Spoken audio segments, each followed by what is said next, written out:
Habang nasa biyahe kami kasama ang pamilya ko, ay may taong nagpatigil sa amin. At sa mga oras na to, kinabahan talaga ako. Ako si Ungkoy, pinapogi sa buong Pilipinas. Tara, samahan nyo ko. Ngayong araw ay hindi may tatanggi na sobrang banas talaga ng panahon. Kaya sa sobrang init ay niyaya ko ang pamilya ko para mag-swimming. At nagulat ako dahil hindi sila subukin. Gusto agad sumama ng anak ko para buhatin. At ang nanay ko naman ay naganda na ng kanyang lulutuin. At dating gawin, hindi namin alam kung saan ang aming gagalaan. Bahala na kung saan kami dali ng kapalaran. Dahil basta kasama ang pamilya, makakabuo na naman kami ng mga memories na hindi malilimutan. Bago kami magbiyahe at maghanap ng papaliguan, ay dadaan muna ako sa shop ko kaso sobrang dami nagpapagawa kaya dumiretso na ako. Nagpagas muna kami para tuloy-tuloy ang biyahe. Sabi ko sa naggagas, full tank 20. Nasa biyahe na kami na makita ko ang tatay ko. Ay!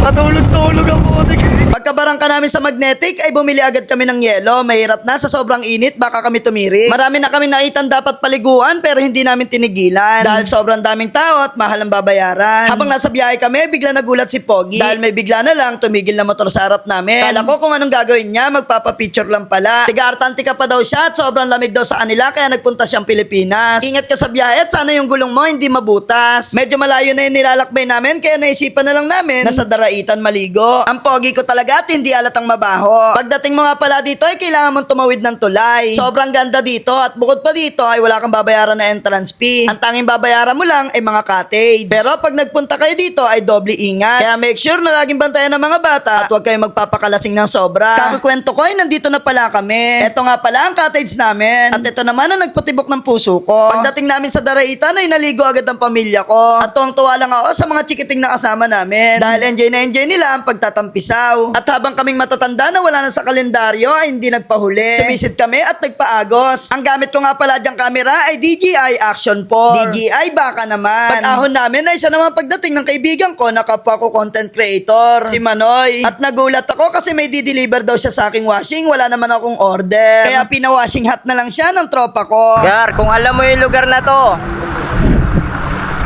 papa-washing hand ako.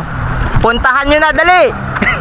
Salamat nga pala sa kaibigan ko si Luigi sa pagluto niya ng paborito kong spaghetti. Hindi ko na nga pala nabidyoan ng pagkain dyan dahil nagmamadali talaga akong umuwi. Dahil meron pa akong importanteng pupuntahan. At buti na lang talaga nakaabot pa ako sa pagbibigay namin ng upuan sa Barangay San Isidro. Sponsor nga pala to ng PC on the Go, Riders on the Go at Bodega ni Ungkoy. Tuwang-tuwa lang ako dahil kahit papano ay nagiging parte na ako ng mga gantong gawain. Naway mas lumakas pa ang negosyo para mas marami pa tayong matulungan. Maraming salamat nga pala sa aking kumpare kay Kagawad Jake Custodio Sigler at sa aking kaibigan na si Joshua Orense. Dahil kundi dahil sa inyo, hindi to maisa sa katuparan. At bago matapos ang video na to, salamat nga pala sa mga taong nakakilala sa akin. Maraming salamat sa suporta nyo. At salamat din sa kaibigan kong si Manoy sa pagdayo sa akin. Maraming salamat sa mga nanood. Yun lang.